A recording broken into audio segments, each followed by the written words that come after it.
नमस्कार दोस्तों, स्वागत है आपका द बुक समरी क्लब में।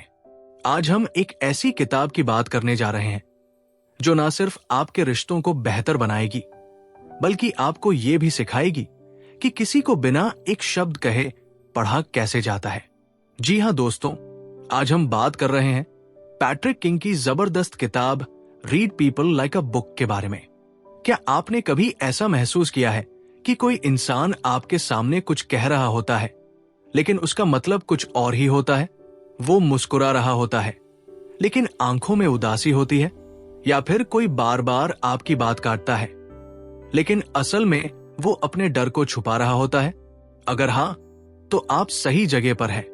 इस वीडियो में हम जानेंगे कि इंसानों के इरादों, सोच और व्यवहार को कैसे समझा जाए, सिर्फ उनके हाव भाव, शब्दों और निर्णयों के जरिए। चलो शुरुआत करते हैं एक सिंपल लेकिन गहरी बात से। लोग जैसा बर्ताव करते हैं वो उनकी कहानी बताता है, ना कि सिर्फ उनका आज। यानी हर इंसान का व्यवहार उसके अतीत, उसकी भावनात्मक जरूरतों और दिमागी संरचना से बनता है। कोई अगर बहुत गुस्सैल है तो शायद वो बचपन में हमेशा खुद को डिफेंड करता रहा हो। कोई अगर हर किसी की मदद करने को तैयार रहता है तो शायद उसे अपनापन सिर्फ तब मिला हो जब उसने दूसरों की मदद की हो। जब आप इन व्यवहारिक पैटर्न्स को समझना सीख जाते हैं तो आप अंदाजा लगा सकते हैं कि कोई इंसान भविष्य में कैसे रिएक्ट करेगा। जैसे अगर आपका एक दोस्त हर बार जब भी कोई उसकी गलती बताता है तो डिफेंसिव हो जाता है, तो अगली बार भी उसका यही रिएक्शन होगा। अब अगर आप ये जान गए तो आप उससे वैसा टोन में बात कर सकते हैं कि वो सहज महसूस करे। अब एक इंटरेस्टिंग सवाल, क्या लोगों के शब्दों पर भरोसा करना चाहिए? जवाब है कभी कभी नहीं, क्योंकि इंसान अक्सर वो बोलते हैं जो वे खुद को दिखाना चाहते हैं, लेकिन उनका बॉडी लैंग्वेज कुछ और बोलता है। एक बंदा बार बार कहता है कि उसे किसी की राय से फर्क नहीं पड़ता, लेकिन आलोचना होते ही एक हफ्ता परेशान रहता है। तो आपको किस पर यकीन करना चाहिए, उसके शब्दों पर या उसके व्यवहार पर? पैट्रिक किंग कहते हैं, actions speak louder than words but patterns shout. यानी सिर्फ एक बार का व्यवहार नहीं बल्कि किसी का कंसिस्टेंट पैटर्न असली सच बताता है। अब चलिए बात करते हैं कुछ अलग अलग टाइप्स के लोगों की। कोई इंसान हर जगह मजाक करता है, दोस्तों में भी, ऑफिस में भी, तो इसका मतलब है कि उसका ये बिहेवियर उसके अंदर से आता है। लेकिन कोई अगर दोस्तों में मजाक करता है और काम में गंभीर रहता है तो समझो वो माहौल के हिसाब से खुद को ढालता है।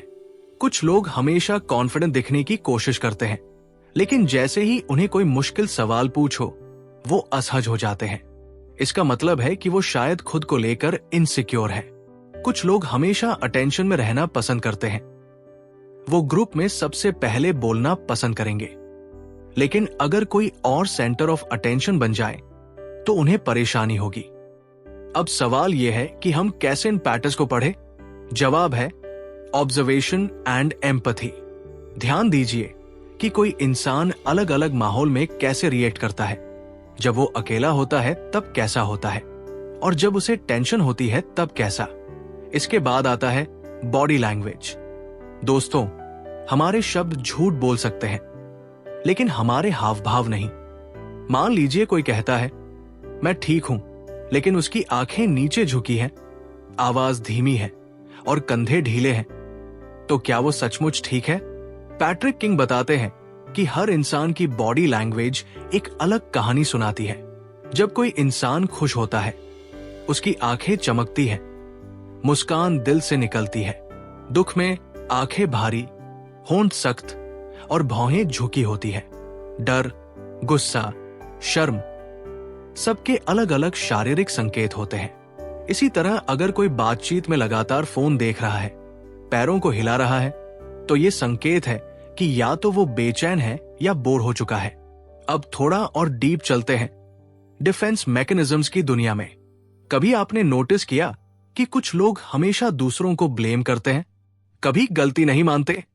हो सकता है कि ये सिर्फ उनका एटीट्यूड ना हो बल्कि एक डिफेंस मैकेनिज्म हो जिसे कहते हैं प्रोजेक्शन। यानी अपनी कमजोरी को दूसरों पर डाल देना। इसी तरह डिनायल, जब कोई सच्चाई को ही स्वीकार नहीं करता, चाहे वो साफ साफ दिख रही हो। और रैशनलाइजेशन, जब कोई अपनी गलती को तर्क के जरिए सही साबित करने की कोशिश करता है। अब सोचिए, अगर आप इन डिफेंस मैकेनिज्म को पहचान जाते हैं तो आप समझ सकते हैं कि सामने वाले की तकलीफ क्या है, डर क्या है और वो खुद को कैसे बचा रहा है। अगला पार्ट है मोटिवेशंस। पैट्रिक किंग बताते हैं कि इंसान सिर्फ दो बड़ी चीजों से चल रहा होता है, खुशी पाना और दर्द से बचना। अगर कोई जिम जा रहा है तो या तो उसे फिटनेस से खुशी मिल रही है या फिर बीमारी से डर। हर निर्णय, हर व्यवहार इन्हीं दो बातों से प्रभावित होता है। कोई नई नौकरी लेता है तो या तो पैसे के लिए खुशी या पुरानी नौकरी से तंग आकर दर्द से बचाव। अब अगर आप ये समझ जाएं कि कोई व्यक्ति किन चीजों से डरता है और किन चीजों से खुश होता है, तो आप आसानी से उसके भविष्य के फैसलों का अंदाजा लगा सकते हैं। अब बात करते हैं मैस्लोज हायरार्की ऑफ नीड्स की, जिसे पैट्रिक किंग ने व्यवहार पढ़ने के लिए एक मजबूत फ्रेमवर्क माना है। फिजियोलॉजिकल नीड्स, अगर कोई इंसान अपनी बेसिक जरूरतें पूरी नहीं कर पा रहा, खाना, पानी, नींद, तो उसका व्यवहार सिर्फ इन्हीं के इर्द गिर्द होगा। सेफ्टी नीड्स, अगर कोई इंसान बेरोजगार है या नौकरी जाने का डर है तो वो रिस्क नहीं लेगा, सिर्फ स्टेबिलिटी की तलाश करेगा। लव एंड बिलोंगिंग, जब पहले दो लेवल की जरूरतें पूरी हो जाएं, तो इंसान को रिश्तों और अपनापन चाहिए होता है। एस्टीम नीड्स, अब उसे पहचान और तारीफ चाहिए। सोशल मीडिया पर खुद को दिखाना, करियर में आगे बढ़ना, इसी की तरफ इंसान झुकता है। सेल्फ एक्चुअलाइजेशन, अब इंसान अपने जीवन को उद्देश्य से जोड़ना चाहता है। पैसा, रिश्ते, पहचान सब हो जाने के बाद अब उसे कुछ बड़ा करना है। अगर आप जान जाते हैं कि कोई व्यक्ति इन लेवल्स में कहां खड़ा है, तो आप ये भी जान सकते हैं कि वो किस बात से मोटिवेट होगा और कैसे निर्णय लेगा। अब एक प्रैक्टिकल सवाल, अगर आप किसी ग्राहक से डील कर रहे हैं तो क्या यह जानना जरूरी नहीं होगा कि वो किस चीज से प्रभावित होता है? अगर उसका मोटिवेशन खुशी है तो आप बताइए कि आपका प्रोडक्ट उसकी लाइफ कैसे बेहतर बनाएगा। अगर उसका मोटिवेशन डर है तो समझाइए कि यह प्रोडक्ट ना खरीदने से उसे क्या नुकसान होगा। तो दोस्तों, इंसानों को पढ़ने की यह कला सिर्फ एक स्किल नहीं बल्कि एक सुपर पावर है। अगर आप इसे सीख जाते हैं तो आपके रिश्ते, आपका प्रोफेशन, आपका कम्युनिकेशन सब कुछ बेहतर हो जाएगा। तो अगली बार जब कोई आपसे कुछ कहे तो उसके शब्दों से ज्यादा उसकी आंखें देखिए, उसकी बॉडी लैंग्वेज, उसका टोन, उसका बिहेवियर, सब आपको वो बातें बताएंगे जो वो खुद भी नहीं जानता। और हां, अगर आपको ये समरी पसंद आई हो तो द बुक समरी क्लब को जरूर सब्सक्राइब करें, बेल आइकन दबाएं और कमेंट करके बताएं कि आप किस किताब की समरी अगली बार सुनना चाहेंगे। शुक्रिया, जुड़े रहिए हमारे साथ, जहां किताबें सिर्फ पढ़ी नहीं जाती, जी जाती है।